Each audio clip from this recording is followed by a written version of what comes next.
विश्व 24 न्यूज हर पल आपके साथ।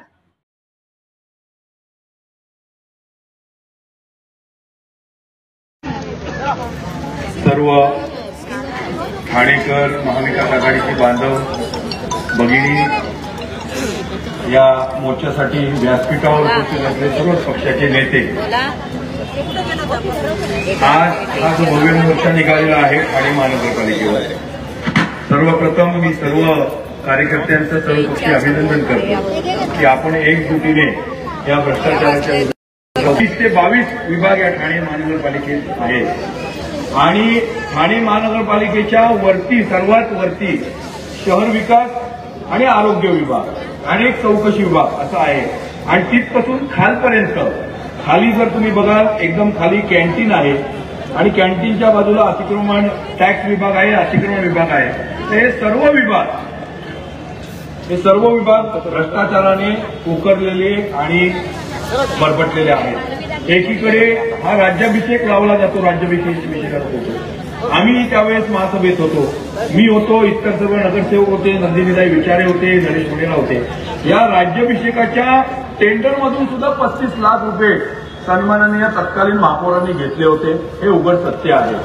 आणि नाही म्हणत असतील तर त्यांनी आम्हाला कोर्टात खेचावं। म्हणजे ज्या शिवाजी महाराजांचं नाव सातत्याने ते घेतात, ज्या दिघे साहेबांचं नाव सातत्याने ते घेतात, त्या दिघे साहेबांच्या नावाला काळीमा पोचण्याचं काम संपूर्ण ठाणेकरांना वेठीस धरून त्यांनी गेल्या 20 ते 25 वर्षात केलेला आहे। आज ठाण्यातला एक प्रश्न तुम्ही दाखवा मला, नवी मुंबई असेल, वसई विरार असेल, अगदी मीरा भाईंदर असेल, कल्याण असेल, तुम्ही बघाल नवी मुंबई महानगरपालिका बरीच पुढे गेली। या ठाणे महानगरपालिकेतला वाढत्या नागरिकांच्या दृष्टिकोनातून एक प्रश्न यांनी सोडवलेला मला दाखवा। वाहतूक कोंडी, यांची पब्लिक ट्रान्सपोर्ट, घनकचरा व्यवस्थापन, पाणी पुरवठा योजना, आरोग्य योजना, शैक्षणिक धोरण, या सगळ्यांमध्ये यांनी नियम धाब्यावर बसून काम केलेलं आहे। भास्कर जाधव साहेब म्हणाले की एमआरटीपी मध्ये किंवा शासनाने एमआरटीपीच्या ऍक्टनुसार शासनाने ते नगरविकास राज्यमंत्री असताना एक जीआर काढला होता। त्या जीआर मध्ये त्यांनी म्हटलं होतं अनधिकृत बांधकामं ज्या ज्या भागात होतील, ज्या ज्या वॉर्डात होतील, त्या वॉर्डाचा वॉर्ड अधिकारी आणि पीआय सस्पेंड होईल। मात्र पिंपरी चिंचवडमध्ये त्याची अंमलबजावणी होत असताना, इतर महानगरपालिकांमध्ये अंमलबजावणी होत असताना ठाणे महानगरपालिकेमध्ये ही अंमलबजावणी कधी होऊ शकली नाही। याचं कारण जे सातत्याने बोलतात की आमचा बालेकिल्ला आहे, आमचा बालेकिल्ला आहे, त्या मंडळींचा वरद असतं या सर्व अधिकाऱ्यांना। मग बांधकाम खाता असेल, शहर विकास विभाग असेल, घनकचरा असेल, अनधिकृत बांधकामांचा कचरा उचलण्यामध्ये यांना स्वारस्य आहे। अनधिकृत बांधकामांमध्ये हॉटेल असतील, लॉजिंग असतील, बिल्डिंगी असतील, याच्यामध्ये यांना कचरा उचलण्यामध्ये स्वारस्य आहे। पण एखादी सोसायटी, एखादी गरिबांची झोपडपट्टी जर यांना कचरा उचलायला सांगितला तर यांच्या गाड्या, घंटा गाड्या 2-2 दिवस येत नाही। पाण्याचाही तोच प्रश्न आहे। पाण्यामध्ये सुद्धा यांनी अनधिकृत बांधकामांना गेले अनेक वर्ष, अनेक दशलक्ष पाणी पुरवठा केलेला आहे। मात्र ज्यांचे एफएसआय मंजूर केलेत, ज्यांचे विकास प्रस्ताव मंजूर केलेत, जे जुने ठाणं आहे, त्यांना पाणी द्यायला आजही टँकरचा वापर करावा लागतो आणि त्याच्या मागे सुद्धा यांचा भ्रष्टाचार आहे।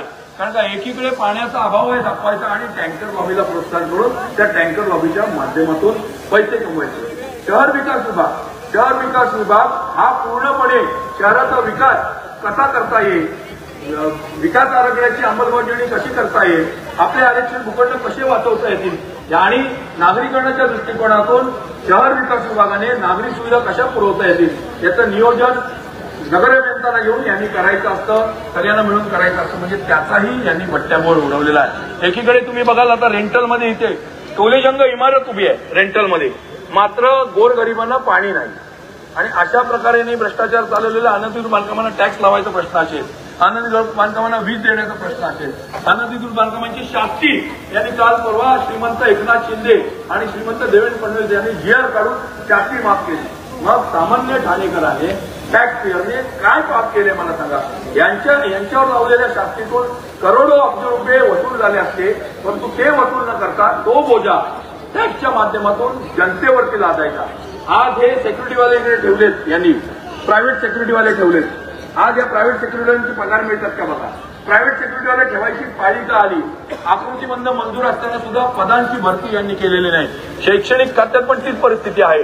विद्यार्थी आहेत पण शिक्षक नाहीत, शिक्षक असतील तर त्या ठिकाणी विद्यार्थी नाहीत। यांनी हा दर्जा सांभाळण्याचा प्रयत्न कधीही केलेला नाही। आयुक्त या ठिकाणी बसले, आयुक्त धृतराष्ट्राच्या भूमिकेत आहेत, आयुक्त नरोवा संजीवाच्या भूमिकेत आहेत। एक म्हण आहे, वेन रोम वॉज बर्निंग, जेव्हा रोम जळत होतं त्यावेळेस कोण होता?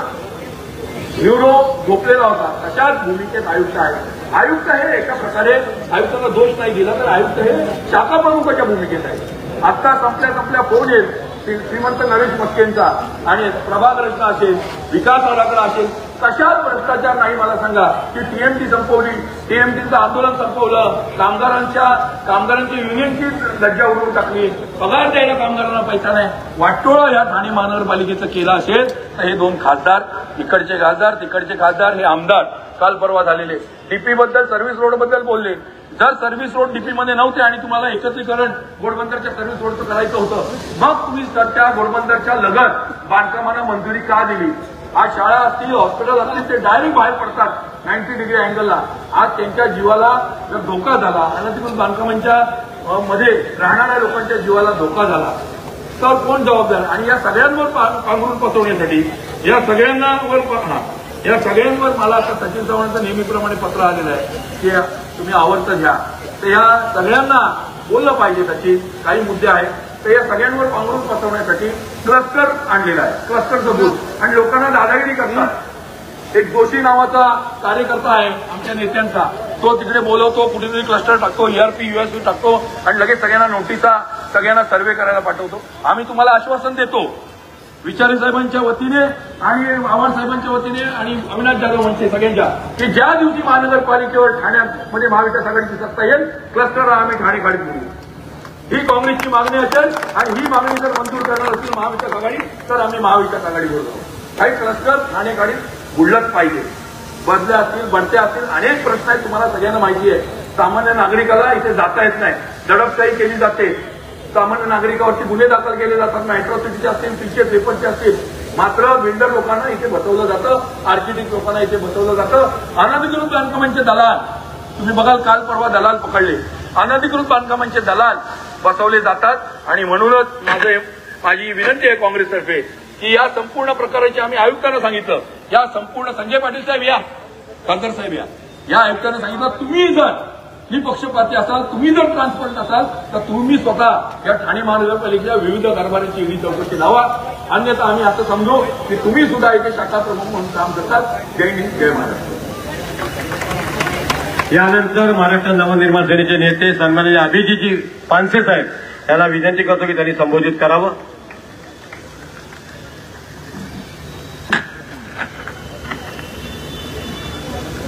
माननीय शिवसेना प्रमुख बाळासाहेब ठाकरे आणि धर्मवीर आनंद दिघे साहेब यांचे चरण स्पर्श करून, माननीय राज साहेब यांना वंदन करून आणि माननीय उद्धव साहेबांना वंदन करून तुमच्या समोर बोलतो।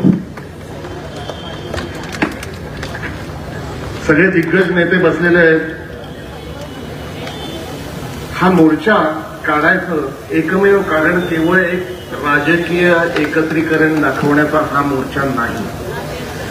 हा संतप्त ठाणेकर, जो ठाणेकर आता त्रासलाय, आम्ही ठाण्यात राहतो असं सांगितलं की लोक आता कपाळावर हात मारून घेतात, अशी परिस्थिती ज्यांनी ठाण्याची केली त्यांच्या कानापर्यंत थोडासा तरी आवाज जावा म्हणून हा मोर्चा आहे। सगळी भजबज पुढे मांडलेली आहे। सगळ्यात महत्वाचा मुद्दा ट्रॅफिकने तर कंटाळा आणलेला आहे। घोडबंदरला जायला, घोडबंदर गायमुखला पोहोचायच्या आधी आम्ही पुण्याला हल्ली पोहोचतो।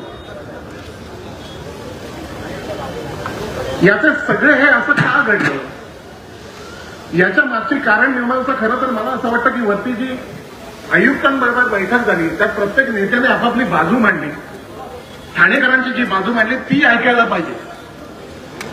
एखादा ट्रॅफिकचा मुद्दा जेव्हा मेट्रोचं काम सुरू होतं, मुख्य हांबर रस्त्यावर जेव्हा सुरू होतं, तेव्हा महानगरपालिकेने हे आधी अग्रीमेंटमध्ये लिहून दिलेलं आहे की आम्ही पूर्णपणे आधी सर्व्हिस रोड घोडबंदर गायमुख पर्यंत करू आणि मग मेट्रोच्या कामाला हात घालू।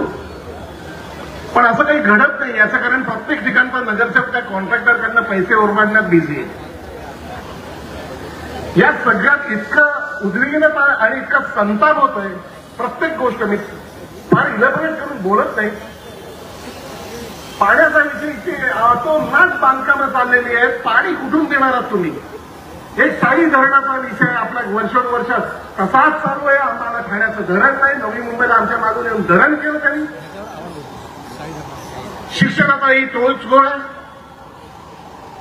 बरं, हे आम्ही म्हणतो 3,000 कोटीचा भ्रष्टाचार केलाय टीडीआर मध्ये. आम्ही नाही म्हणत आहे. तुमचे सहकारी भाजपचे आमदार संजय केळकर म्हणतायत. विधिमंडळात प्रश्न विचारतायत. तो दिवाशी रस्ता 170 कोटीचा टेंडर तीन वेळा काढून 170 कोटी गेले कुठे आम्हाला माहिती नाही. आणि या मिली बजेटमध्ये मला कळत नाही. पण मला एक गंमत वाटते आमदार संजय केळकरांची. म्हणजे आमदार संजय केळकर ज्या भ्रष्टाचाराचे आरोप करतात होते तेव्हा मला असं वाटतं की पोलीस स्टेशनचा वरिष्ठ पोलीस निरीक्षक सांगतो माझं काल पाकिट मारलं. अरे तूच पोलीस आहेस ना, पकड की मग. मला जाहीर आवाहन करायचंय या आमदारांना. तुम्हाला माहिती आहे ना भ्रष्टाचार झालाय. तुमच्याकडे पुरावे आहेत ना. तुम्ही विधिमंडळात हा प्रश्न विचारलाय ना, का पाठपुरावा करत नाही आणि पाठपुरावा करून या टीएमसीच्या अधिकाऱ्यांना, संबंधित पॉलिटिशियनना, संबंधित नगरसेवकांना आत का नाही टाकत तुम्ही? याचा कारण विधिमंडळात प्रश्न विचारला की तिसऱ्या दिवशी काय जी मीटिंग होते यांची मला कल्पना नाही. पण नंतर गप्प बसलं जातात. काढला 170 कोटीचा दिवाशी रस्त्याचा भ्रष्टाचार काढलाय ना. का नाही पाठपुरावा करत तुम्ही? या सगळ्या गोष्टींना इतकं काय म्हणू त्याला एक फ्रेजाईल कमकुवत राजकारण झालेलं आहे. बाळासाहेबांचा फोटो लावायचा, माननीय दिघे साहेबांचा फोटो लावायचा. आज भास्कर जाधव साहेब तुम्ही आलात म्हणून मला ना एक मुद्दा नाही असा इथे आलाय. तुमच्याच कोकणातला एक मंत्री म्हणतो की बाळासाहेबांचं मृतदेह 2 दिवस ठेवला होता. या महाराष्ट्रात शिवसेना प्रमुख बाळासाहेबांच्या मृतदेहाची विटंबना करण्याची तुमची जीभ धजावते कशी? बाळासाहेबांचं तुम्ही त्यांच्याशी बोलणार. ज्या माणसाने तुम्हाला सगळं आयुष्य दिलं हो. मला म्हणजे गलबलून आलं. काय राजकारण चाललंय, कुठल्या थरावर चाललंय. कोणीतरी ते जयंत पाटील यांच्या वडिलांविषयी बोललं. मला मी या राजकारणात आता काठावर बघून बघतो ना, जेव्हा मला गलबलून येतं, डोळ्यात पाणी येतं. अहो काय पुढच्या पिढीला तुम्ही आदर्श देताय? शिवसेना प्रमुखांच्या विषयी तुमचं बोलायला धारिष्ट होतं आणि सगळे मागे मोठा फोटो शिवसेना प्रमुखांचा आहे. त्याच्यानंतरच्या भाषणात एकही नेता तुम्हाला ओरडत नाही, तुम्हाला बोलत नाही, असं बोलू नका म्हणत नाही. ही तुमचे संस्कार आणि ही तुमची संस्कृती तुम्ही आणणार आहात.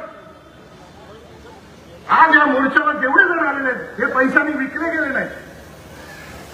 त्यांच्यावर केसेस दिली ते पडल्या नाही. ते घाबरत नाही.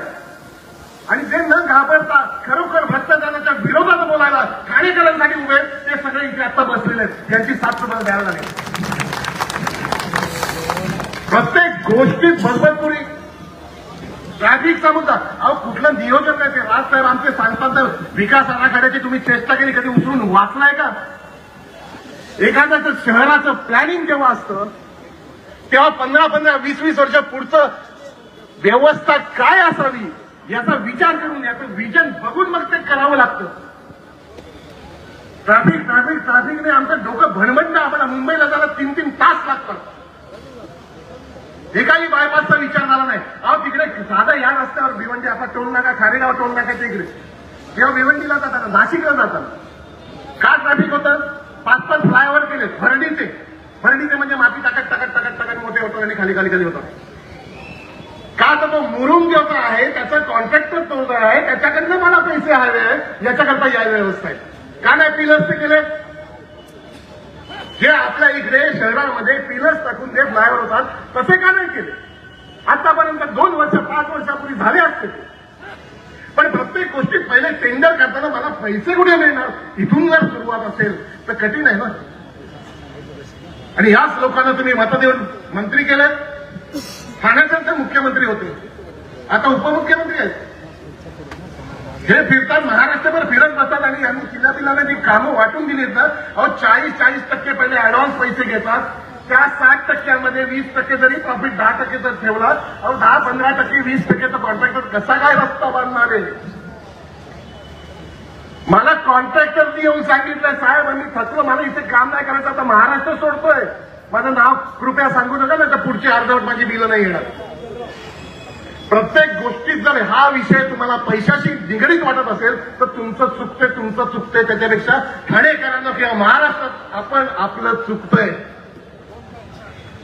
महानगरपालिकेची ही तयारी आहे का? मला अनेक पत्रकारांनी विचारलं. हो आहे, आम्हाला वाचवायची ठाणे महानगरपालिका, भिकारी झाली कारण ही तयारी प्रत्येकाने मदत केली पाहिजे. सर्व पक्षीय आम्ही इथे उभे आहोत. मला माहिती नाही पुढच्या युतीचं काय होईल, तो माझा अधिकार नाही. माननीय राजसाहेब आम्हाला आदेश देतील तो आम्ही पुढे नेणार. पण या सगळ्या भ्रष्टाचाराच्या विरोधात आम्ही आज एकत्र आलो आहोत. ठाणेकर म्हणून मी सांगतो की या ठाण्यात जर काही घडायचं असेल तर आपल्या ठाणेकरांना मतदानाच्या वेळी सुद्धा नीट विचार करून मतदान करावं लागेल. नाहीतर आज ही ठाणे महानगरपालिका विकली गेली आहे. तुम्हाला पुढच्या 3 वर्षात घरात पाणी येणार नाही. टँकर लॉबीचा भ्रष्टाचार कोट्यवधीचा असाच सुरू होईल. तुम्हाला रस्ते मिळणार नाही.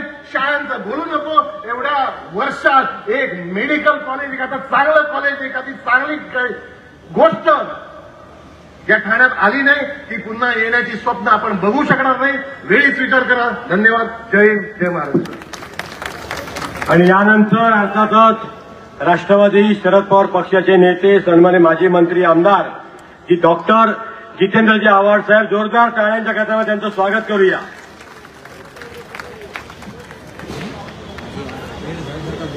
आजच्या मोर्चासाठी आलेले सर्वच पक्षाचे ज्येष्ठ नेते, त्या मोर्चामध्ये मोठ्या संख्येने सामील झालेले सर्व पक्षाचे कार्यकर्ते, वेळही खूप झालेला आहे आणि तरी देखील तुम्ही थांबलेले आहे. हा मोर्चा म्हणजे ठाणेकरांच्या मनातला आक्रोश. ठाणेकरांच्या मनात एक आक्रोश आहे. मला विचारलं, तुम्ही सगळे एकत्र कसे काय आले? दरोडेखोराला पकडायला सगळ्या गाव एकत्र येतं तसं आमचं झालं. काय आहेत आमच्यात मतभेद आहेत, मतभेद नाहीत असं मी म्हणत नाही. पण जेव्हा गाव वाचवायचं असतं ना, तेव्हा तू कोण आणि मी कोण नाही, पहिला दरोडेखोराला टिकायचं. त्या शहरातला गब्बर सिंग पहिल्याला आपल्याला थांबवावा लागेल, तर हे शहर वाचणार आहे. तो गब्बर सिंग कोण हे मी आपल्याला वेगळं सांगायला नको. संपूर्ण गावाला आग लागली आहे, पाणी कुठनं आणणार? विक्रांत चव्हाणने विचारलं ते बरोबर आहे. इतके वर्ष ठाणे महानगरपालिका आहे तुमच्या हातात, एखादं धरण नाही दिलं तुम्ही. धरण त्या महिला भगिनी उभ्या आहेत ना, तुमची शपथ घेऊन तुम्हाला सांगतो, 2002 साली आमदार झाल्यानंतर पहिल्यांदा माझ्या मनात एकच प्रश्न होता, तो म्हणजे पाणी प्रश्न सोडवण्याचा. भास्कर जाधव साहेब, पद्मसिंह पाटील हे तेव्हा इरिगेशन मिनिस्टर होते. त्यांचे आणि माझे संबंध आपल्याला माहिती आहेत. मुंबईच्या नावावर असलेलं शाही धरण एका मागणीवरती त्यांनी ठाण्याच्या नावावर केलं. सगळं झालं, टेंडरची प्रक्रिया झाली, 450 कोटी रुपयाला ते धरण बांधलं जाईल असं शासनाने सांगितलं. ठाणे महानगरपालिकेने ते पैसे द्यावेत, आम्ही ते धरण बांधून देतो, इथपर्यंत सगळं गेलं. पण टेंडर कोण काढणार याच्यावरती ते धरणच नाकारलं. ते कोणी नाकारलं, तेव्हा नेते कोण होते हे मी वेगळं सांगू का? काय गरज आहे असं मला वाटतं. पण इतके नतद्रष्ट इथले नेते होते की आज जी तहानलेली ठाणेकर भगिनी आहे त्याचा सर्वस्वी जबाबदार त्या काळचे आणि आजचेही नेते त्याला जबाबदार आहेत. त्यांनी ते धरण नाकारलं. आज त्या धरणाची किंमत 2800 कोटी रुपये झाली आहे. 2800 कोटी रुपये. म्हणजे चुकलेल्या धोरणांमुळे तुम्ही ठाण्याची वाट लावली. वाट अनधिकृत बांधकामांचा सुळसुळाट. पैसे जमा कोण करताय? 200 रुपये आणि 300 रुपये स्क्वेअर फीटचा भाव आहे. मी वरती आयुक्तांना सांगितलंय तिथे मागे एक बीएससीपीची बिल्डिंग आहे आणि ठाण्यात जेवढ्या बीएससीपीच्या बिल्डिंगी झाल्या, ठाण्यात जेवढ्या म्हाडाच्या बिल्डिंगी झाल्या आहेत, त्याच्यात राहणारे कोण आहेत, त्याच्यात बाधित म्हणजे ते प्रोजेक्ट अफेक्टेड म्हणजे ज्यांची घरं एखाद्या प्रकल्पामुळे गेले त्यांना ती घरं द्यायची आहेत. पण राजन विचारे साहेब तुम्हाला माहिती का, इथले दादा नगरसेवक जे आहेत त्यांचा पीए, त्याच्या पीएची बायको, त्याच्या पीएचा नौकर यांना ती घरं दिलेली आहे. आणि याच्यात सगळे अधिकारी आणि सगळ्या दादा नगरसेवकांचा सहभाग आहे. हिंमत असेल, हिंमत आयुक्त बसलेले आहेत. या संपूर्ण बीएसईपी आणि म्हाडा इमारतीमध्ये राहणाऱ्यांची तुम्ही चौकशी करा. तिथल्या प्रत्येकाचा आयडेंटिटी कार्ड, त्याचा पूर्व इतिहास तपासा आणि ठाणेकरांना सांगा ही घरं कोणाची आहेत. कशात भ्रष्टाचार नाही. खरंच आता महानगरपालिकेवरती हे जे लावलेलं नाही हे काढून टाकायला पाहिजे आणि ते पाटोळेचा फोटो लावला. सांगा पाटोळे हा तुमचा चेहरा आहे, पाटोळे हा तुमचा चेहरा आहे. कारण का पाटोळे त्या पदावरती नुसता येऊन बसला नव्हता, दाम लगाया था दाम. और जो दाम लगाया था उसकी वसूली कर रहा था, कोई गलत काम नहीं कर रहा था. त्याच्या खिशातनं गेले होते ना. पण पाटोळे त्या पदावरती बसायला योग्य होता का हे आयुक्तांनी जाहीर करावं. या ठाणे महानगरपालिकेत असलेल्या अधिकाऱ्यांची शैक्षणिक अर्हता आणि त्यांच्या पदांना मान्यता आहे का हे आयुक्तांनी जाहीर करावं. आणि आयुक्तांनी का जाहीर करावं, कारण का सरकार आता कोणी जबाबदार नाही आहे. आता हे सगळी ठाणे महानगरपालिकेची बजबजपुरीला सरकार जबाबदार आहे. मला वाईट वाटतं. पानसे संजय केळकर प्रामाणिक माणूस आहे, त्याच्याबद्दल काही आम्हाला शंका नाही. आमच्या 90 सालापासून आम्ही बघतोय त्यांना दर अधिवेशनाला ते सांगतात की ठाणे महानगरपालिका भ्रष्टाचाराचा अड्डा आहे. मला वाईट संजय केळकरांबद्दल वाटतं. एक RSSचा प्रामाणिक कार्यकर्ता मुख्यमंत्री ऐकतच नाही.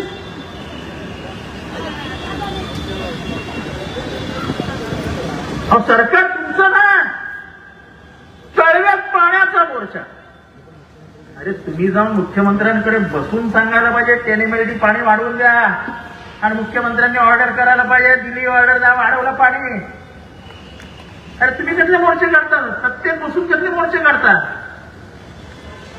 कारण का वाटा ठरलेला आहे, मुख्यमंत्र्यांनी ठाण्यात लक्ष घालायचं नाही. ठाणं हे दिया है, तुम संभाल, हम उसमें देखेंगे.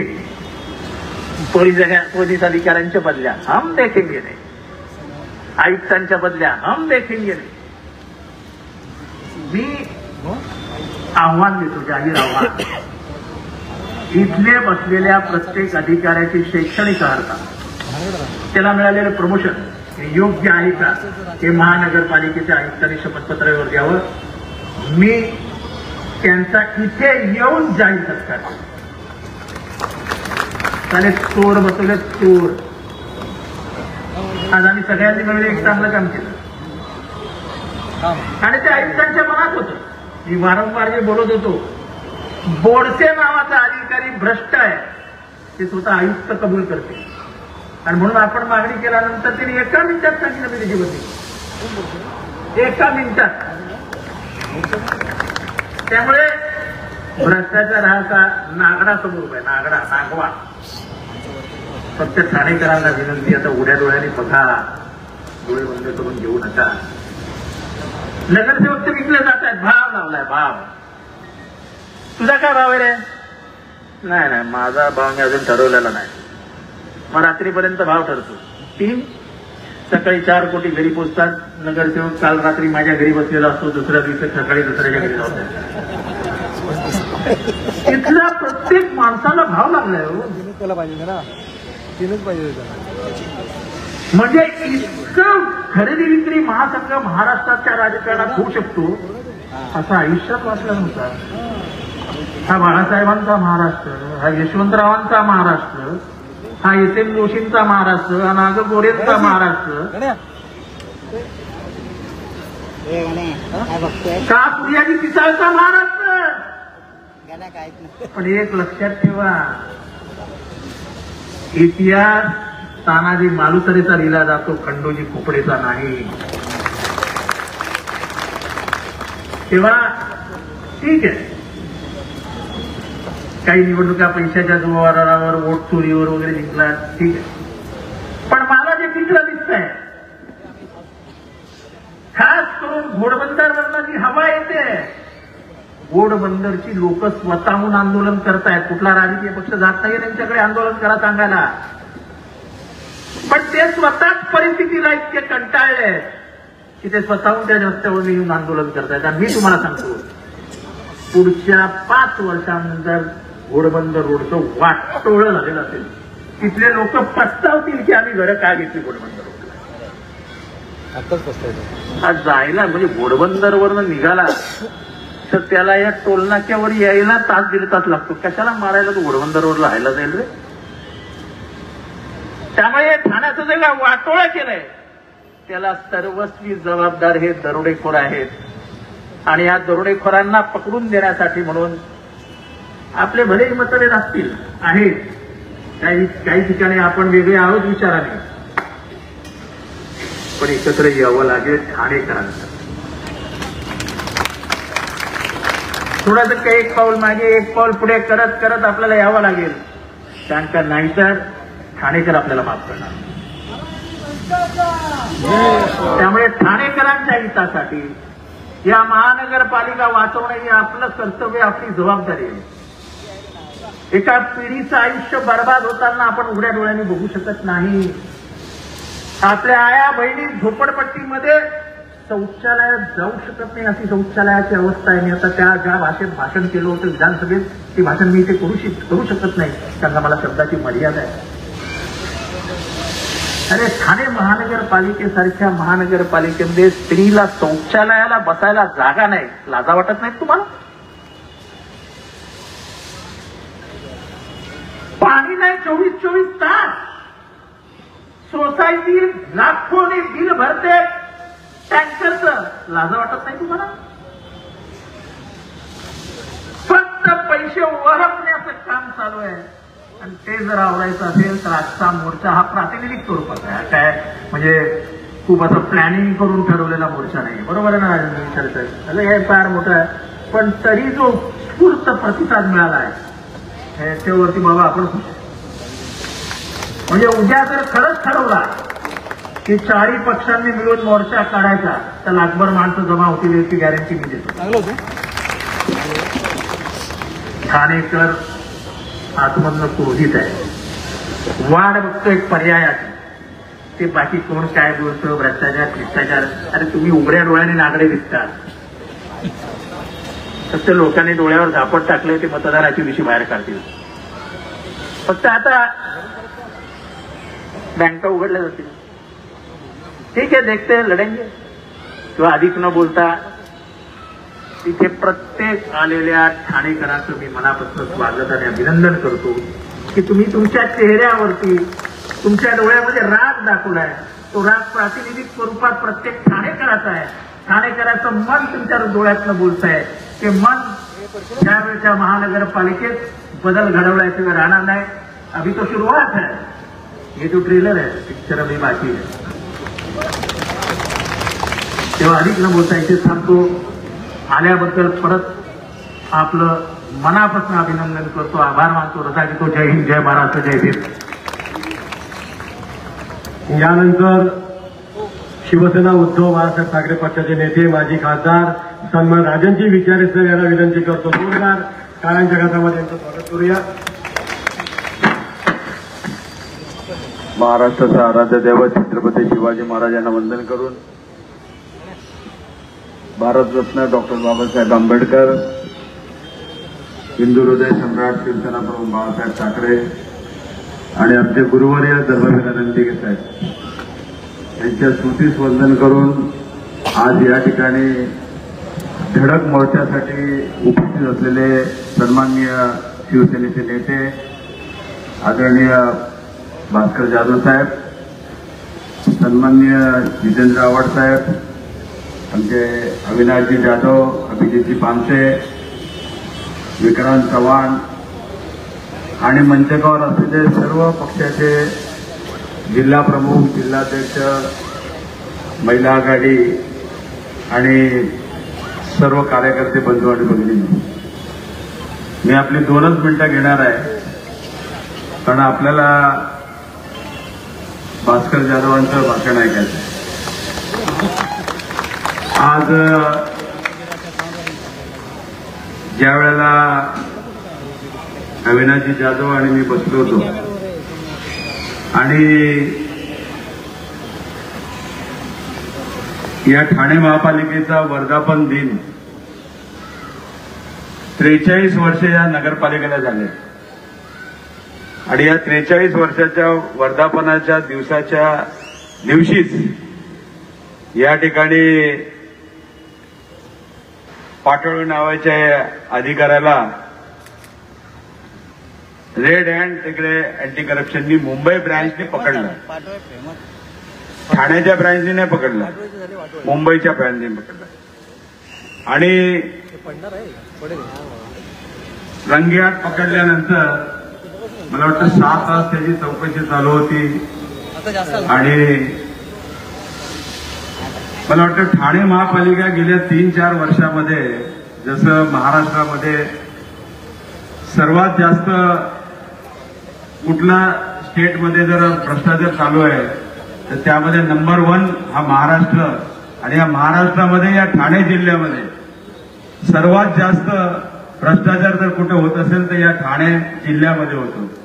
म्हणून या ठाणे जिल्ह्यातली सर्व लोकप्रतिनिधी आणि नागरिक या ठिकाणी जमा झालेले आहेत.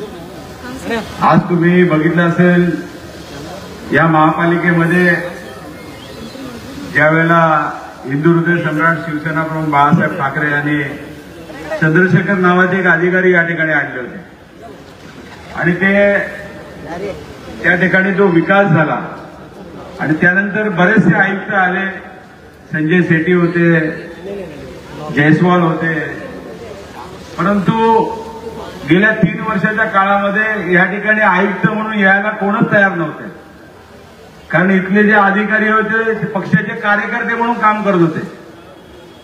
या पाटोळ्याला एवढा माज होता, त्या ठिकाणी मला वाटतं फक्त शिवसेनेचा तो बिल्लात लावून मला वाटतं तो फिरत होता प्रत्येक ठिकाणी. आणि आज नियतीचा डाव कसा असतो की त्याला रंगेहात पकडला गेला. आज तुम्ही बघितले असेल महानगरपालिकेचं गेल्या 5 वर्षामध्ये ऑडिट झालेलं नाही. आम्ही 5 वर्ष सांगितलं, त्यानंतर आयुक्त आता कबुली दिली की 3 वर्ष त्या ठिकाणी ऑडिटचं राहिलेलं आहे, बाकीचं प्रोसिजर पूर्ण होईल. त्यानंतर 337 कोटी याचा हिसाबच लागत नाही, ते कोणाच्या खिशात गेले, कुणी त्या पैशावरती डल्ला मारला. आज एक सकाळी तथाकथित गोल्डन गँगचे कॅप्टन या ठिकाणी आले होते. त्यांना ठाणे महापालिकेशिवाय झोपच लागत नाही. ते आपल्याकडे आले ना, दिवाळी आली, तसं त्या दिवाळीच्या खर्चीसाठी त्या महापालिकेत आले होते. मोठमोठे बिल्डर, हिरानंदानी, त्यानंतर रोडा, मोठमोठ्या बिल्डरची सुपारी वाजण्यासाठी इकडे आले होते. सुपारी म्हणजे तेजी सुपारी घेऊन त्यांच्याकडून वसुली करायचं. आता या गोल्डन गँगनी गेल्या 3-3.5 वर्षामध्ये या महापालिकेला एवढं लुटून खाल्लेलं आहे की सकाळी हा गेट पण सुद्धा वॉचमन नाही उघडत, हा गोल्डन गँगचा मोर्चा इकडे उघडतो आणि बंद पण तोच करतो. आज अख्खी महानगरपालिका लुटून खाल्लेली आहे. आणि आज कशा पद्धतीने मला वाटतं मी जर त्याला आणला नसता, काँग्रेसमध्ये चालले होते प्रवेश, मला वाटतं आव्हाड साहेब इथे आहेत त्याचे उदाहरण. त्यानंतर या शिवाजी मैदानामध्ये त्यांचा प्रवेश होता आणि त्यावेळेला उद्धव साहेबांना मला वाटतं आव्हाड साहेबांनी त्यांना सांगितलं की असा तुमचे महाशय त्या ठिकाणी चाललेत. त्यावेळेला मला उद्धव साहेबांचा फोन आला आणि म्हणाले, अरे ते बघ जरा तो तिकडे चाललाय, त्याला तू घेऊन ये. मी त्याच्या घरी गेलो, त्याला समजवलं. तेव्हा त्यांनी मला सांगितलं, मला हे देत आहेत, मला ते देत आहेत. आणि एकनाथ शिंदेच्या जाचाला कंटाळून तो मला वाटतं तिकडे काँग्रेसमध्ये चालला होता त्यावेळेला. मार्गारेट आल्वा त्यावेळेचे मंत्री आणि शिवाजी मैदानामध्ये प्रवेश होता त्याचा. पण माझा जुना मित्र, त्याला मी सांगितलं, अरे तू तिथे राहशील, तुला फडका मारायला पण ठेवणार नाही, तू ये, चल, साहेबांनी तुला बोलवलंय. नाही नाही, मला ते एकनाथ शिंदे असं करणार आहेत, तसं करणार आहे, मला मारणार आहेत, हे करणार आहेत. अरे बोलू, तुला कोण मारत नाही, तू ये बरोबर माझ्या. आणि त्याला घेऊन गेलो आणि त्याला सांगितलं, साहेबांनी त्याला हे केलं. त्यानंतर तो आदरणीय पक्षप्रमुखांमुळे तो महापौर झाला. त्याचं भाषण आहे, मला वाटतं युट्यूबला काढून बघा जरा. त्यानंतर आज तुम्ही बघितलं असेल की हा गद्दार माणूस, या ज्या ठाणे महापालिकेची जी अवस्था केलेली असेल, त्याला सर्वस्वी जबाबदार ही मंडळी आहेत. आणि या गोल्डन गँगला जर हे करायचं असेल तर मला वाटतं सर्व जनतेने आज जे जशी जमा झालेत, ह्याच्यापुढे सुद्धा आपण रस्त्यावरती येऊन हे आंदोलन करणार आहोत. आज घोडबंदर वासियांच्यासाठी मला वाटतं कित्येक आंदोलन झाले. 18 लोक मृत्युमुखी त्या ठिकाणी पडली. आणि आज त्या मनुष्यवधाचा गुन्हा, मला वाटतं त्या अधिकाऱ्यांची कामं केलेली आहेत त्यांच्यावरती गुन्हा दाखल झाला पाहिजे. कारण दर महिन्याला कडकी लागली या ठिकाणी टेंडर काढायचं. आणि आज ठाण्यावरनं काहीतरी 22 कोटीचं टेंडर काढण्याचं आहे. आणि त्या 22 कोटीचं टेंडर कुठल्या कायद्यात बसत नाही, परंतु त्या ठिकाणी स्वतःच्या माणसाला ते टेंडर मिळण्यासाठी त्या ठिकाणी आयुक्तांवरती दबाव आणून ते टेंडर त्या ठिकाणी आज केलं. ठाण्याला फ्रंट पेजला ती बातमी आहे. मला वाटतं आता पत्रकार सुद्धा थकले, त्यांच्या बातम्या देऊन देऊन देऊन देऊन दररोज काय ना काय ते प्रताप चालू असतो. आणि तुम्ही बघितलं असेल की आज या ठाणे जिल्ह्यामध्ये कशा पद्धतीने या ठिकाणी काम चालू आहे. आज ठाण्याला मुख्यमंत्री म्हणून त्यावेळेला मिळाले, पण त्यांच्या कारकिर्दीमध्ये काय केलं त्यांनी? त्यांच्या कारकिर्दीमध्ये शिवसैनिकांची घरं तोडली, त्यानंतर कार्यकर्त्यांवरती खोट्या केसेस टाकल्या. हे तू इकडे येतो का, तुझी केस काढतो. रात्री लॉकअप मधून उचलून घेऊन आले होते. म्हणजे पोलीस यंत्रणा सुद्धा हातबल झालेली आहे. आज महापालिकेचे आयुक्त एवढे हातबल झाले होते की या ठिकाणी त्यांचा दोष नसताना या सर्व गोष्टी त्यांना ऐकून घ्याव्या लागल्या. आणि म्हणून मला वाटतं या सर्व भ्रष्ट कारभाराचे या ठिकाणी पर्दाफाश करण्यासाठी ही सर्व मंडळी इथे आलेली आहेत. मी सर्व नेत्यांना धन्यवाद देतो. आणि इथे जमलेल्या सर्व, आपण कमी वेळात 3 दिवसामध्ये या धडक मोर्चाची तयारी केली. मी सर्व आमचे मनसे असेल, राष्ट्रवादी असेल, काँग्रेस असेल, हे सर्व नेत्यांना आणि त्यांच्या कार्यकर्त्यांना धन्यवाद देतो की एवढ्या कमी वेळात आपण एवढ्या मोठ्या संख्येने आल्याबद्दल आपल्याला धन्यवाद देऊन माझे 2 शब्द संपवतो. जय हिंद, जय महाराष्ट्र, वंदे मातरम.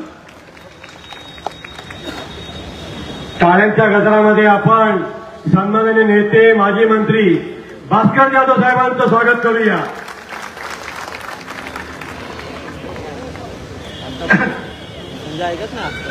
त्यांच्या आवडतीची वेळ दिलाय मला काय माहित नाही. छत्रपती शिवराय, हिंदुहृदय सम्राट, शिवसेना प्रमुख माननीय बाळासाहेब ठाकरे, आपल्या राज्यघटनेचे शिल्पकार भारतरत्न डॉक्टर बाबासाहेब आंबेडकर यांना अभिवादन करतो. विधिमंडळातील माझे ज्येष्ठ सहकारी माजी मंत्री जितेंद्रजी आव्हाड, माजी खासदार आणि शिवसेना नेते श्रीयुत राजनजी विचारे, आपल्या मनसेचे नेते अभिजितजी पानशे, अविनाशजी जाधव, आमचे खासदार संजयजी पाटील, आमचे उपनेते गुरुनाथ खोत, माजी आमदार मनोहर भोईरजी, आमचे आमदार महेश सावंत, आमची ज्योतिताई, आमचे माजी आमदार श्रीयुत रमेश कोरगावकर, श्रीयुत रवींद्र मोरे, त्याचबरोबर एम के मडावी, व्यासपीठावरील सर्व मान्यवर मंडळी, पत्रकार मित्र आणि माझ्या समोर उपस्थित असलेल्या हजारोच्या संख्येनं बांधवांनो, भगिनींनो आणि सहकारी मित्रांनो, ऑक्टोबर हीट सुरू झाली आहे. मी आता गावाकडून आलो, भात कापणी सुरू आहे. मला असं वाटत होतं की फक्त कोकणामध्येच आणि बाहेरच फक्त ऑक्टोबर हीट आहे, त्यामुळे आम्ही जास्त गरम झालोय. परंतु आजचा मोर्चा बघितला तर महाराष्ट्रामध्ये सगळ्यात जर गरम कोण झाले असेल तर आमचे ठाणेकर झालेले आहेत. बांधवांनो, भगिनींनो, महाराष्ट्राला हीच एक अपेक्षा आहे की तुमच्यासारख्या लोकांनी अन्यायाच्या विरोधात पेटून उठलं पाहिजे. ज्या ठिकाणी न्याय होईल त्या ठिकाणी सन्मान केला पाहिजे. परंतु अन्याय सहन करणारा सुद्धा गुन्हेगार तेवढाच असू शकतो आणि म्हणून अन्याय सहन करण्याची परिसीमा आहे. अन्याय फार सहन करू नका, सहन करू नका. मी फार तांत्रिक बाबीमध्ये जाणार नाही. ठाणेकरांच्या प्रत्येक वेदना, ठाणेकरांची प्रत्येक अडचण, ठाणेकरांचं प्रत्येकाचं दुःख, मग ते पाणी समस्येचं असेल, रस्ते समस्येचं असेल, घोडबंदरचं असेल, त्या ठिकाणी वाहतुकी संदर्भातलं असेल, भ्रष्टाचाराचं असेल, अनधिकृत बांधकामाचं असेल किंवा अन्य कोणता असेल, अधिकाऱ्यांचा भ्रष्टाचार असेल, त्यांच्या नियुक्त्या असतील, त्यांच्या नेमणुका असतील, या संदर्भामध्ये सर्वांनीच या ठिकाणी आपले मत मांडलेलं आहे, आपले विचार मांडलेत. आयुक्तांना आम्ही आपल्या सर्वांचं म्हणणं लेखी स्वरूपामध्ये दिलेलं आहे. तिथेही आयुक्तांना आम्ही 4 शब्द काय सांगायचे ते सांगितले. पण राजनजी विचारे, तुम्ही सगळे लोक जे बोलत असता म्हणता की आयुक्त हे हतबल आहे, ते हेल्पलेस आहे. तुम्ही तर आता म्हणाला पोलीस सुद्धा या ठिकाणी हेल्पलेस आहे. कोण? जर पोलीस किंवा प्रशासन अशा पद्धतीने जर हेल्पलेस असेल, ते जर त्या ठिकाणी हतबल असतील, तर मला असं मी त्यांना हतबल म्हणणार नाही, तर ते राज्यकर्त्यांचे बटीक झालेले आहेत असं मी त्यांना डायरेक्ट म्हणेन. काय कमी अधिकार आहेत की काय अधिकाऱ्यांना? अधिकाऱ्यांना अधिकार कमी नाही. रस्त्यावरचा एखादा पोलीस शिपाई सुद्धा जर आमच्याकडून कळत नकळतपणे चूक जर झाली तर आम्ही आमदार आहोत की खासदार आहोत याचा विचार न करता तो आम्हाला त्या ठिकाणी 4 गोष्टी सुनावतो. तो आमच्या गाडीचा नंबर घेतो आणि आम्ही घरी पोहोचलो नाही तर आम्ही काय चूक केली असेल, बेल्ट लावला नसेल, सिग्नल तोडला असेल, गाडीचं स्पीड अधिक असेल, तर त्या संदर्भातलं शेवटी चलन, दंडाचं चलन आमच्या घरी येतं, मोबाईलवर येतं ना तुमच्या. जर एका पोलिसाला एवढा अधिकार आहे तर IAS officer, IPS officer, IFS officer अशा पद्धतीने हेल्पलेस का झाले? हतबल कशाकरता झाले? मी तर म्हणेन असा जो कोणी अधिकारी असेल त्याला मी हतबल म्हणणार नाही, तर तो सुद्धा सत्तेचा लाचार झालाय असं मला म्हणावं लागेल, असं मला म्हणावं लागेल. काय IAS अधिकाऱ्यांना काय कमी असतं का अधिकार? IPS अधिकाऱ्यांना काय अधिकार कमी असतात? अरे शेवटी या ठाण्यानं टी चंद्रशेखर सारखा एक आयुक्त त्या काळामध्ये पाहिला. आज जे कोणी उद्धव साहेबांची शिवसेना सोडून गेले ते गावभर सांगत असताना सांगतात की आम्ही सिंधुदुर्ग सम्राट शिवसेना प्रमुख मान्य बाळासाहेब ठाकरेंचे विचार पुढे घेऊन जातोय, धर्मवीर आनंद दिघेंचे विचार पुढे घेऊन जातोय. कदाचित या 5-25 वर्षातल्या तरुण पिढीला हे माहीत नसेल ते टी चंद्रशेखर कोण होते, परंतु 5-25 वर्षाच्या प्रत्येकाला माहीत आहे टी चंद्रशेखर कोण होते. एक आयुक्त शिवसेना भाजपाची सत्ता होती. महाराष्ट्राचे मुख्यमंत्री नामदार मनोहर जोशी होते. महाराष्ट्राच्या विधानसभेमध्ये सुद्धा आमदारांनी आवाज उठवला. महाराष्ट्र शिवसेनेच्या भाजपाच्या आमदारांनी अनेक वेळेला राज्याच्या मुख्यमंत्र्यांना भेटून हा आयुक्त इथून बदला नाही तर आमचं राजकारण संपेल अशा प्रकारच्या तक्रारी केल्या. मला सांगताना अभिमान वाटतो. त्यावेळेला सत्ता शिवसेनेची होती. अरे शिवसेना प्रमुखांचे आनंद दिघे साहेबांचे विचार हे होते की या शहरामध्ये पुढच्या 25 पिढ्या आमच्या राहणार आहेत. आम्ही जे विकासाची त्या ठिकाणी योजना आखतोय, विकास करतोय, त्याचा चांगल्यातला लाभ किमान या नागरिकांना 50 वर्ष मिळाला पाहिजे आणि म्हणून सत्ता लायावर लावण्याचा प्रयत्न त्यांनी केला. सत्ता गेली तरी हरकत नाही, पण ठाण्याची सगळी अनधिकृत बांधकामं तुटली पाहिजेत. ठाण्याचे रस्ते प्रचंड अशा पद्धतीचे रुंद झाले पाहिजेत. ठाण्याच्या रस्त्याच्या कडेला कुठली झोपडी असता कामा नये, कुठलीही हातगाडी असता कामा नये. हा 50-100 वर्षाचा विचार शिवसेना प्रमुखांच्याकडे आणि आनंद दिघे साहेबांच्याकडे होता. भ्रष्टाचार भ्रष्टाचार भ्रष्टाचार बऱ्याच ठिकाणी असतो, नाही असं नाही, पण आज ज्यावेळेला व्यासपीठावरच्या प्रत्येक माणसांचा आयुक्तांच्या समोर त्यांनी जो भ्रष्टाचाराचा पाडा वाचला, तो पाडा ऐकल्यानंतर मला सांगावं लागेल की उभ्या महाराष्ट्रामध्ये जर सगळ्यात भ्रष्टाचार कुठे असेल तर ह्या ठाणे महानगरपालिकेमध्ये आहे, हे मला इथं सांगावं लागेल. या ठाणे महानगरपालिकेमध्ये आहे. हा बाळासाहेबांचा विचार होता, हा दिघे साहेबांचा विचार होता. अरे तुम्ही स्वतः करता, स्वतःच्या चेल्या चपाट्यांकरता, सत्ता विकत घेण्याकरता, माणसं विकत घेण्याकरता, दुसऱ्याच्या पक्षातले कार्यकर्ते विकत घेण्याकरता, म्हणून अशा पद्धतीनं भ्रष्टाचार करणार आणि तो भ्रष्टाचाराचा पैसा वाममार्गाला लावणार.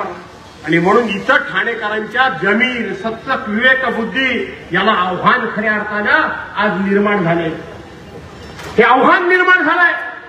काय भविष्यामध्ये अशा पद्धतीनं या भ्रष्टाचारी लोकांची सत्ता तुम्ही ठेवणार का? भ्रष्टाचारी लोकांची जर सत्ता ठेवली तर तुमचेच शेवटी पुढची पिढी आहे ती तुम्हाला कधीही माफ करणार नाही. आणि त्याचबरोबर इथून मी मुंबईकरांना आव्हान करतोय. आज मुंबईमध्ये संपूर्ण सिमेंटचे रस्ते आम्ही करतोय. अशा पद्धतीचा डांगोरा पिटला जातो. त्या मुंबईमध्ये आम्ही विकास करतोय म्हणून सांगतात. अरे मुंबई महानगरपालिकेचे जवळजवळ 96 ते 99 हजार कोटी रुपयाची एफडी म्हणजे फिक्स्ड डिपॉझिट हे शिवसेनेच्या ताब्यामध्ये महानगरपालिका आल्यानंतर उद्धव बाळासाहेब ठाकरेंच्या नेतृत्वाखाली राहिलं. उद्धव बाळासाहेब ठाकरेंच्या नेतृत्वाखाली ज्या वेळेला 27 वर्षापूर्वी शिवसेनेकडे ती महानगरपालिका आली, त्यावेळेला 600 कोटी रुपये त्या महानगरपालिकेवर कर्ज होतं. पण 3 वर्षापूर्वी ज्या वेळेला प्रशासक तिथं आला त्यावेळेला महानगरपालिकेच्या जवळजवळ 95, 96 ते 99 हजार कोटीपर्यंतच्या ठेवी होत्या. आपल्याला आठवण असेल, देशाचे पंतप्रधान मुंबईमध्ये एका कामाच्या भूमिपूजनाकरता आले होते, उद्घाटनाकरता आले होते आणि देशाचे पंतप्रधान असे म्हणाले की अशा पद्धतीनं एखाद्या संस्थेचा पैसा हा बँकेमध्ये ठेवून विकास होत नाही. देशाच्या पंतप्रधानांनी अशा प्रकारचं हास्य करणं म्हणजे पर्यायानं या भ्रष्टाचारांना एक प्रकारचं प्रोत्साहन देणं, त्यांच्या भ्रष्टाचाराला त्या ठिकाणी राजाश्रय देणं, त्यांनी केलेला भ्रष्टाचार हा देशाच्या सर्वोच्च नेत्यांनी मान्य करणं असा त्याचा अर्थ होतो. आणि म्हणून आज ही महानगरपालिका कर्जाच्या बोजाखाली आहे. ही महानगरपालिका त्या ठिकाणी कर्मचाऱ्यांची वेळेवर पगार देऊ शकत नाही. ही महानगरपालिका रिटायर झालेल्या कर्मचाऱ्यांची देणी वेळेवर देऊ शकत नाही. ती अवस्था जर ह्यांच्या हातात मुंबईची महानगरपालिका राहिली तर लवकरच ती अवस्था त्या मुंबई महानगरपालिकेची व्हायला आता वेळ लागणार नाही. यांचा डोळा त्या डिपॉझिटवर आहे. त्या डिपॉझिटवर आहे. ते डिपॉझिट कसं राहिलं ते बघा. आशिया खंडामध्ये सगळ्यात स्वस्त बसचा जर प्रवास कुठं असेल तर मुंबई महानगरपालिकेचा आहे. आणि तुमची मला वाटतं बस प्रवास ट्रान्सपोर्टेशन बंदच पडलं. मागच्या वेळेला 1 कोटी रुपयाच्या काहीतरी 37 गाड्या तुम्ही आणल्यात, त्यातल्या मला वाटतं 16 की 17 गाड्या आता भंगारामध्ये विकायला काढलेल्या आहेत. आणि मुंबईमध्ये आशिया प्रायव्हेटायझेशन करायला दिलंय त्याच्यामध्ये. आणि म्हणून आशिया खंडामध्ये सगळ्यात स्वस्त बस सेवा ही मुंबई महानगरपालिकेची आहे. आंतरराष्ट्रीय दर्जाची जी शिक्षण सेवा ही मुंबई महानगरपालिकेची आहे. आज संपूर्ण महाराष्ट्रातून देशामधून येणारा रुग्ण हा मुंबईमध्ये कुठल्याही हॉस्पिटलमध्ये ऍडमिट झाला तरी त्याला मुंबई महानगरपालिका सेवा देते. आणि मगाशी राजनजी विचारे 4 वेळा सांगत होते की त्या घोडबंदर रोडला 18 माणसं मिली. 18 माणसं मिली. दुसरा त्यांनी मुद्दा मांडला, ते कोणतरी सदग्रस्त होते की गेल्या मंगळवारी आयुक्तांच्याकडे तक्रार करून सुद्धा त्यांनी हॉस्पिटलमध्ये लक्ष दिलं नाही. 2 माणसं काहीतरी अविनाश मिली, 2 माणसं काहीतरी मिली. आणि म्हणून एका बाजूला मुंबई महानगरपालिका आणि दुसऱ्या बाजूला ठाणे महानगरपालिका. ठाणे महानगरपालिका ही महानगरपालिका ही महाराष्ट्रामध्ये शिवसेना स्थापन झाल्यानंतर जर पहिली कोणती नगरपालिका ताब्यात आली असेल शिवसेनेच्या, तरी ठाणे नगरपालिका शिवसेनेच्या ताब्यामध्ये आलेली आहे. ताब्यामध्ये आलेली आहे. हे सगळे महायुतीचे नेते, महाविकास आघाडीचे, युतीचे नाही, युती काढून टाका. महाविकास आघाडीचे नेते एका ठिकाणी व्यासपीठावर आले. हे व्यासपीठावर सत्य करता आलेले नाहीत, तर शेवटी भ्रष्टाचारापासून या ठाणे महानगरपालिकेला वाचवली पाहिजे, हे आमचं कर्तव्य आहे. आणि ते कर्तव्य पार पाडण्याकरता म्हणून आम्ही या ठिकाणी आलोय. हे आमचं कर्तव्य आहे. मी या ठिकाणी सांगणार आहे सौरभ राव यांना, कमिशनर म्हणून तुम्हाला खूप मोठे अधिकार असतात. तुमच्या बदल्या बिदल्या तसा विचार केला तर कॉर्पोरेशनच्या हातामध्ये नसतात, साध्या मंत्र्याच्या हातामध्ये देखील नसतात. तुम्ही जर प्रामाणिक असाल तर महाराष्ट्रामध्ये तुमच्यासारख्या प्रामाणिक अधिकाऱ्यांची अनेकांना गरज आहे. अनेकांना गरज आहे. तुम्ही खरोखर प्रामाणिक असाल, कारण प्रत्येक जण तुमचं कौतुक करत होता. मला असं वाटतं की तुमच्या कौतुकाबद्दल मला ह्या कमिशनरचा संशय येतोय. एवढा मला संशय येतोय. अरे माझा भाव, दया माझा भाव, असं काहीतरी करत असावा. तुम्ही गेलात तरी तुमच्याशी गोड, सत्ताधारी गेले तरी सत्ताधाऱ्यांचं गोड, तुमच्याशी गोड, दिवसा आणि रात्री गोड. त्यांच्याकडे असं काय होत नाही ना? असं काय होत असेल तर बघा. आणि म्हणून मी कमिशनरला सांगतोय केवळ आम्ही तुम्हाला भेटायला आलो नाही, केवळ आम्ही तुमच्या हातामध्ये निवेदन झालं म्हणजे आमचं काम संपलं नाही. जर कायद्याच्या पाठीमागे उभा राहिलाच नाही, भ्रष्टाचाराला उकडून काढण्याकरता आपली कारकीर्द जर पणाला लावलीच नाही, अनधिकृत बांधकामात तोडण्याकरता म्हणून रस्त्यावर उतरलाच नाही, लोकांना वेळच्या वेळी पाणी मिळालं पाहिजे म्हणून दिवस रात्र जर काम केलंच नाही, लोकांना व्यवस्थितपणे रुग्णसेवा मिळाली पाहिजे याकरता आपले अधिकार गाजवलेत नाही, तर येत्या विधानसभेच्या अधिवेशनमध्ये तुम्हाला रस्त्यावर उभा केल्याशिवाय राहणार नाही, हे मी तुम्हाला या ठिकाणी सांगतो. सोडणार नाही. आता एक निर्णय तुम्ही चांगला घेतला. कोणतरी तो बोरशिया, कोण तो बोरशिया? सगळ्यांच्या तोंडात नाव पाटोळे बोरशे, पाटोळे बोरशे. आणि तो पवार कुठला आहे काय? तो कुठला तरी पवार जेलमध्ये गेलाय. तो वसई विरारचा, पण तो पण कोणाच्या तरी अधिपत्य करतात होता ना, यांचाच आहे ना. मग चेन बरीच मोठी दिसते, सर्कल बरंच मोठा आहे भावानो, होय ना रे? जिकडे तिकडे भरपूर आहे. हा काय आहे हो तुमच्या ठाण्यातले ना? आणि म्हणून मी आता इथंच थांबायचा निर्णय करतो असं मला म्हणायचं आहे. वाजले बरेच, एकदा मूडमध्ये आलो तर बराच वेळ जाईल. आणि म्हणून मला या ठिकाणी कमिशनरला सांगायचंय, आमचा राजकीय भांडण जे काय असं ते आम्ही करू. त्या भांडणाकरता तुमची आम्हाला मदतीची गरज नाही, पण अधिकार म्हणून, फक्त अधिकारी म्हणून त्या ठिकाणी हा पण चांगला आणि तो पण चांगला असलं कौतुक करून घेऊ नका. तर कायद्याला काम केलं आमच्या. राज्यातील महत्त्वाच्या आणि आपल्या भागातील ताज्या बातम्या पाहण्यासाठी आजच आमच्या विश्व 24 न्यूज चॅनलला यूट्यूबवर सबस्क्राईब करा आणि बेल आयकॉन प्रेस करा.